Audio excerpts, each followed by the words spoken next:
Hi friends, welcome to మన Deepu kitchen. ఈరోజు మనం సపోటా మిల్క్ షేక్ని ఇంట్లోనే చాలా టేస్టీగా ఎలా ప్రిపేర్ చేసుకోవాలో చూద్దాం. జనరల్గా పాల సపోటా అయితే వెంటనే స్వీట్గా ఉంటుంది కాబట్టి తినేయాలనిపిస్తుంది. కానీ హైబ్రిడ్ సపోటా అయితే అలా డైరెక్ట్గా తినడం కన్నా ఇలా మిల్క్ షేక్ చేసుకొని తాగితే చాలా టేస్టీగా ఉంటుంది.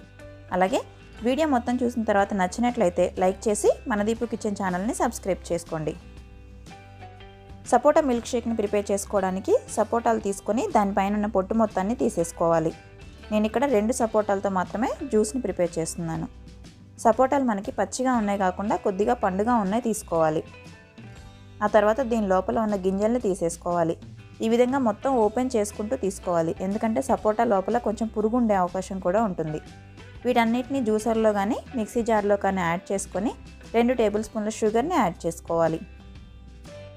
మిల్క్ షేక్ని ప్రిపేర్ చేసుకునేటప్పుడు ముందుగానే ఒక బౌల్లోకి మిల్క్ తీసుకొని వీటిని డీప్ ఫ్రిడ్జ్లో పెడితే గడ్డగా అవుతాయి. ఈ గడ్డని ఇక్కడ యాడ్ చేసుకోవాలి. నేనైతే 100 ml పాలని యాడ్ చేస్తున్నాను, లేదంటే బాగా కూల్గా ఉన్న మిల్క్నైనా యాడ్ చేసుకోండి.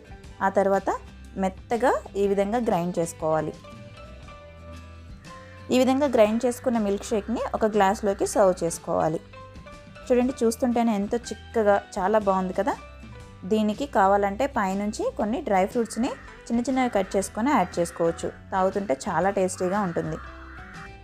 అంతేనండి, చాలా సింపుల్గా ఫ్రూట్ షాప్ స్టైల్లోనే మనం ఇంట్లోనే ప్రిపేర్ చేసుకోవచ్చు. మీకు కానీ వీడియో నచ్చినట్లయితే వెంటనే మీరు కూడా ట్రై చేసి చల్లగా సపోటా మిల్క్ షేక్ని తాగేసి ఎలా కుదిరిందో కామెంట్స్ రూపంలో తెలియచేయండి. అలాగే వీడియోని లైక్ చేసి తెలిసిన వాళ్ళకి షేర్ చేయండి. మన దీపు కిచెన్ ఛానల్ని సబ్స్క్రైబ్ చేయడం మర్చిపోకండి. పక్కనే ఉన్న బెల్ ఐకాన్ని క్లిక్ చేయండి, నోటిఫికేషన్స్ మిస్ అవ్వకుండా ఉంటారు.